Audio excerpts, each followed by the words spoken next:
Bab 359, La Versia 3. Di-upload oleh Baca Suara. Jangan lupa like dan subscribe, agar kami semangat upload lebih banyak. Tujuan kunjungan mereka tidak berakhir hanya dengan menanamkan belati ke jantung Ortus. Meskipun Ortus sudah berpikir untuk mengusir para pengunjung yang kasar dan menghina ini, dia tidak pernah mengatakan apapun dengan keras. Dia diam-diam mulai merapikan kamarnya, menyisihkan sisa-sisa papan lantai yang telah dicetak secara mendalam selama pertempuran singkat mereka dan juga mengangkat meja yang telah terbalik. Melalui tindakan ini, Ortus membuat pertunjukan terang-terangan tentang ketidaksenangannya. Izinkan saya untuk membantu Anda, Eugene menawarkan, mengambil langkah maju.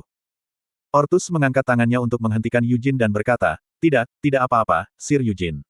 Karena Anda seorang tamu, duduklah di sana dengan tenang. Meskipun emosi dalam suaranya telah ditekan, saat dia mendongak, mata Ortus tampak kusam dan cekung, menunjukkan bahwa dia belum melepaskan emosinya yang terluka. Memang, itu wajar, pikir Eugene.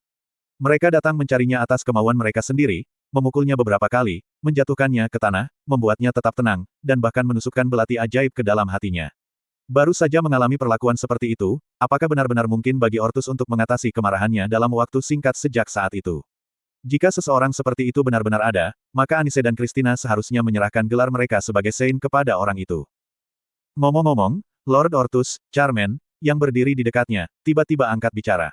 Melirik kertas-kertas yang berserakan di sudut ruangan, dia melanjutkan, ketika kami masuk, Anda sangat fokus untuk menuliskan sesuatu. Jadi apa yang kamu tulis? Ortus memulai, Aku sedang membicarakan kertas-kertas di sana, Charmaine menunjuk ke arah mereka. Ini bukan hanya pertanyaan kosong di pihak Charmaine. Ketika mereka membuka pintu dan memasuki ruangan, Ortus memang telah menuliskan sesuatu di selembar kertas. Kemudian, ketika Ortus mendongak untuk mengkonfirmasi identitas mereka, dia secara refleks menutupi kertas-kertas itu dengan tangannya, mencoba menyembunyikan isinya. Charmaine berpikir bahwa dia mungkin telah menulis surat resmi kepada Iris pada waktu itu. Meskipun seharusnya tidak perlu ada keraguan lebih lanjut tentang Ortus sekarang setelah belati ajaib telah dimasukkan, Charmaine masih tidak ingin meninggalkan sedikit pun keraguan dalam pikirannya. Itu tidak ada hubungannya dengan Iris, Ortus bersikeras. Sekarang, seharusnya tidak perlu bagiku untuk mengatakan itu sendiri, kan? Charmaine mengangkat bahu, jika itu ada hubungannya dengan dia, hatimu pasti sudah tercabik-cabik. Namun, saya masih ingin memeriksa isinya. Brengsek, Ortus meraung keras dengan wajah memerah. Ini buku harian saya, brengsek. Apakah saya masih perlu mendapatkan izin Anda bahkan ketika saya menulis buku harian saya dalam privasi kamar saya sendiri? Charmaine mencoba menenangkannya, tidak. Tolong jangan terlalu kewalahan, Lord Ortus. Aku hanya berpikir bahwa itu mungkin bukti dari beberapa bentuk korupsi lain di pihakmu. Korupsi. Ortus meledak. Anda menuduh saya korupsi. Lihat di sini, Charmaine Leonhardt. Saya mungkin menghormati Anda sebagai seorang pejuang, tetapi saya bukan pengikut klan Hati Singa. Itu berarti kamu tidak punya hak untuk menghakimiku. Teriakan Ortus dikemas dengan ketulusan, tetapi Charmaine masih tampak curiga. Sambil mendesah frustrasi, Ortus mengambil kertas-kertas yang berserakan di sudut ruangan. Kemudian, dia mengangkat isi kertas untuk mereka semua lihat. Apakah Anda benar-benar berpikir bahwa itu saya akan menyimpan catatan tentang tindakan korupsi? Atau apakah Anda mungkin percaya bahwa saya akan membocorkan informasi tentang pasukan dalam ekspedisi penaklukan kepada musuh? Seberapa kecil, tepatnya, apakah kamu memikirkanku? Ortus mengerang kesakitan. Dia punya alasan untuk merasa sedih. Isi yang tertulis di kertas benar-benar berasal dari buku hariannya. Apa yang tertulis di sana bukanlah sesuatu yang memalukan yang juga tidak bisa ditunjukkan kepada orang lain. Itu hanya hal-hal seperti cuaca hari ini atau apa yang telah dia lakukan hari itu. Dia juga menulis tentang kegugupan dan kegembiraannya mengenai pertempuran yang akan datang dengan Iris, seorang Dark Elf yang telah hidup selama ratusan tahun dan memiliki julukan yang mengesankan dari permaisuri bajak laut dan putri raksasa. Mungkin lebih baik jika dia seperti Charmaine, dan itu mengandung perspektif aneh dan delusi yang seharusnya tidak pernah ditunjukkan kepada siapapun. Tetapi konten biasa sebenarnya menyebabkan Ortus merasa lebih malu. Orang lain di ruangan itu yang tiba-tiba terkena buku harian Ortus juga merasakan rasa malu yang sama. Sepertinya, bahwa saya telah membuat kesalahan besar. Maafkan aku, kata Charmaine canggung dengan ekspresi malu. Tidak perlu minta maaf, desis Ortus dengan gigi terkatup. Dia meremas halaman-halaman yang dia ulurkan dan memasukkannya ke dalam saku. Sepertinya dia akhirnya tiba, gerutu Ortus sambil berbalik untuk memelototi pintu yang tertutup. Mereka telah menunggu Maes Briar, kepala penyihir pengadilan Simuin dan satu-satunya penyihir yang secara resmi ditugaskan ke pasukan penaklukan. Setelah menerima telepon dari Ortus, dia baru saja tiba di pintu. Ketukan. Secara alami, Maes tidak hanya masuk tanpa mengetuk pintu terlebih dahulu. Melirik Eugene dan yang lainnya, Ortus berseru, silakan masuk. Maes membuka pintu dan memasuki ruangan. Seperti kebanyakan Arquaizat lainnya, Mais juga mempertahankan penampilan seorang pria parubaya, yang jauh lebih muda dari usianya yang sebenarnya, melalui sihirnya. Lord Ortus, apa yang telah mendorong Anda untuk menelepon saya pada jam selarut ini? Tetapi Mais dipotong oleh Sienna bahkan sebelum dia selesai berbicara. Setelah dengan paksa duduk di sofa, Mais melanjutkan untuk mendengarkan keseluruhan cerita dalam keadaan setengah linglung. Begitu mereka selesai menceritakan semuanya, hal pertama yang ditanyakan Mais adalah, apakah kamu benar-benar Nyonya bijak Sienna? Kemudian, sambil menggelengkan kepalanya, dia menjawab pertanyaannya sendiri, tidak, permintaan maaf saya karena mengajukan pertanyaan yang tidak berarti. Mana yang intens ini? Kemampuanmu untuk menekan penggunaan sihirku dengan satu lambaian tanganmu, dan keterampilan untuk mengganggu kontrol manaku. Dan rambut ungumu yang indah dan mata hijau cerahmu, gumam Mais pada dirinya sendiri sambil menatap Sienna dengan tatapan terpesona di matanya. Eugene merasakan ketidakpuasan yang mendalam. Meskipun orang yang dikenal sebagai Mercenary King saat ini tampaknya tidak memiliki rasa hormat sedikit pun untuk seniornya, mengapa Arquizards dari benua ini, yang seharusnya lebih sombong daripada orang lain, begitu konsisten dalam menampilkan pemujaan mereka setiap kali mereka melihat Sienna. Tolong letakkan belati di dadaku juga, Mais meminta. Kondisi yang ditempatkan pada belati itu akan sama dengan yang ada di hati Ortus. Namun, tidak seperti Ortus, Mais tidak menunjukkan keraguan. Dia dengan bersemangat membuka kancing kemejanya dengan tangannya sendiri dan membukanya untuk memperlihatkan dadanya. Mais merayakan, untuk berpikir bahwa Sienna bijaksana, yang selalu saya kagumi. Benar-benar akan merapal mantra padaku sendiri. Saya akan dapat membanggakan kehormatan ini selama sisa hidup saya. Sienna memperingatkannya, itu semua baik dan bagus, tetapi jika kamu ingin memberitahu semua orang tentang ini, kamu harus melakukannya setelah belati diekstraksi, mengerti? Ya, tentu saja. Mais sedikit ragu-ragu, Nona Sienna, tolong dengarkan permintaanku. Setelah ekspedisi selesai dan saatnya tiba untuk melepaskan belati, alih-alih mengekstraksinya, apakah mungkin untuk menghapus kondisi dan meninggalkannya? Kedua syarat itu adalah untuk tidak mengungkapkan informasi mereka kepada orang lain dan tidak berkolusi dengan Iris. Jadi apa yang akan terjadi jika kondisi itu terhapus dan hanya belati yang tersisa?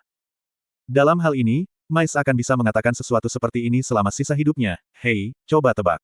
Saat ini, tertanam di dadaku adalah belati ajaib yang secara pribadi diciptakan oleh Nyonya bijak Sienna sendiri. Apa, Anda menyebut saya pembohong? Haha, kenapa kamu tidak melihatnya sendiri? Semua penyihir lain di istana kerajaan pasti akan cemburu jika dia memberitahu mereka tentang hal ini. Baiklah kalau begitu, jawab Sienna dengan senyum cerah. Karena seorang junior yang mengaguminya telah meminta untuk menyimpannya sebagai souvenir, dia bisa mengizinkannya sebanyak itu. Haruskah aku mengukirnya dengan inisialku juga? Sienna menawarkan. Ya Tuhan, Mais menjerit saat air mata sukacita mengalir di matanya. Eugene, yang sedang menonton adegan ini dengan ekspresi cemberut, dengan sengaja berdeham keras dan berkata, Ahem, Tuan, karena ini sudah larut, mengapa kita tidak bergegas dan menyelesaikan semuanya di sini agar kita bisa pergi? Sienna terkekeh, Fufufu, apakah murid kecilku yang lucu cemburu? Cemburu, seolah-olah, gumam Eugene masam. Sambil terkikik, Sienna memasukkan belati ke dada Mais. Belati itu masuk tanpa hambatan dan menembus langsung ke jantung Mais. Baru kemudian diskusi mereka dimulai dengan sungguh-sungguh. Apakah kamu mengatakan bahwa kamu akan menyeret seluruh armada bersama dengan sihirmu?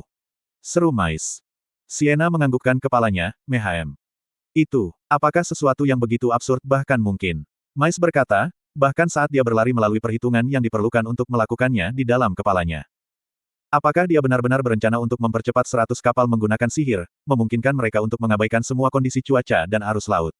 Mais juga seorang Arquizard yang telah mencapai lingkaran ke-8. Jika dia benar-benar harus melakukan sesuatu seperti ini, dia mampu melakukannya. Namun, dia tidak memiliki keyakinan bahwa itu dia akan mampu melakukannya untuk waktu yang lama.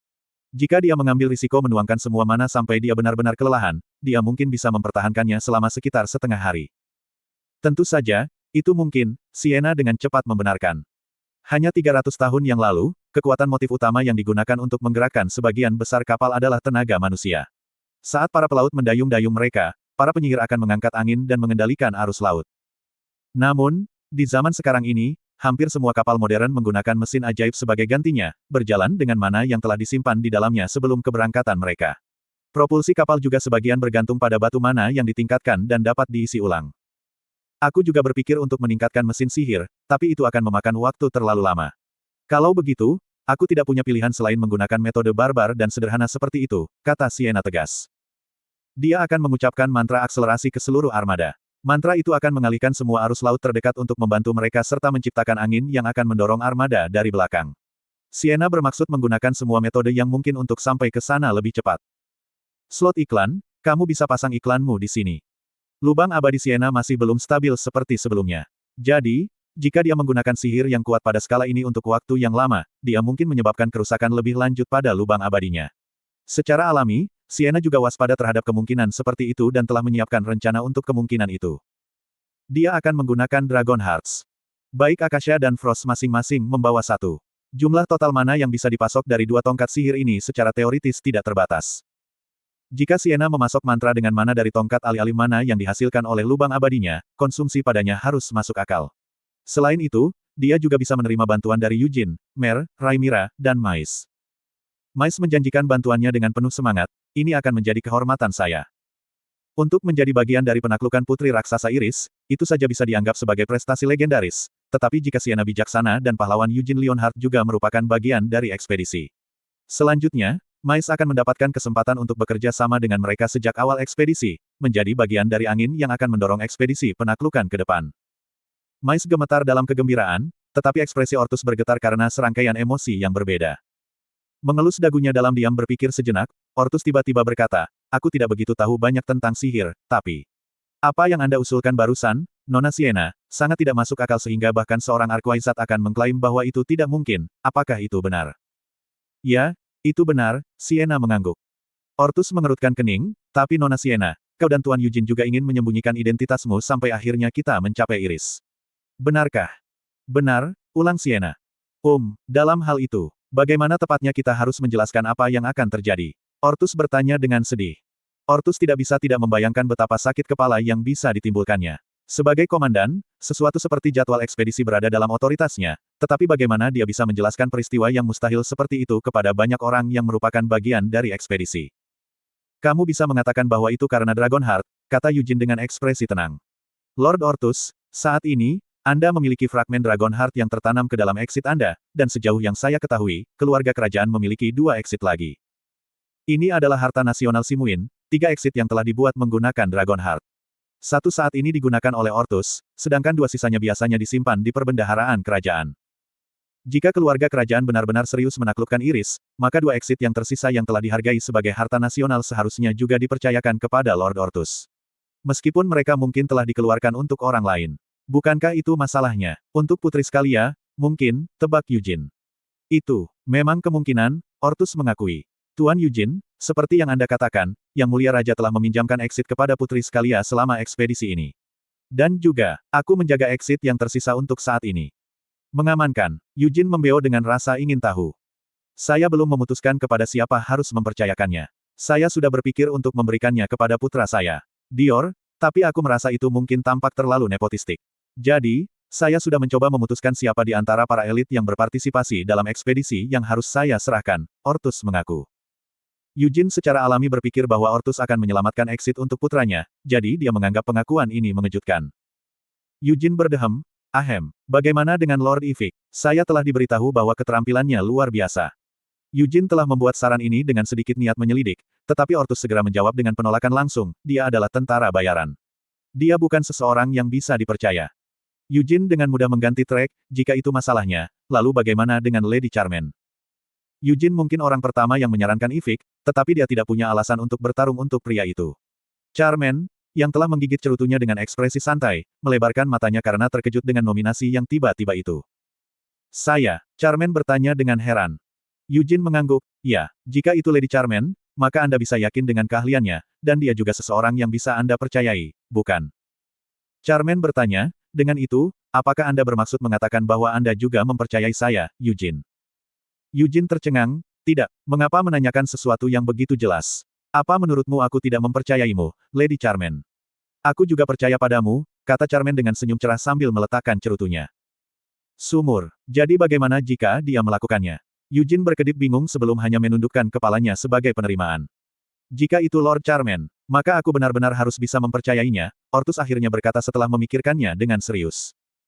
Putranya, Dior, masih kurang dalam keterampilan, dan Ivik, seorang tentara bayaran, juga tidak bisa dipercaya. Sejujurnya, bahkan mengesampingkan masalah kepercayaan, Ortus tidak mau meminjamkan exit kepada Ivik.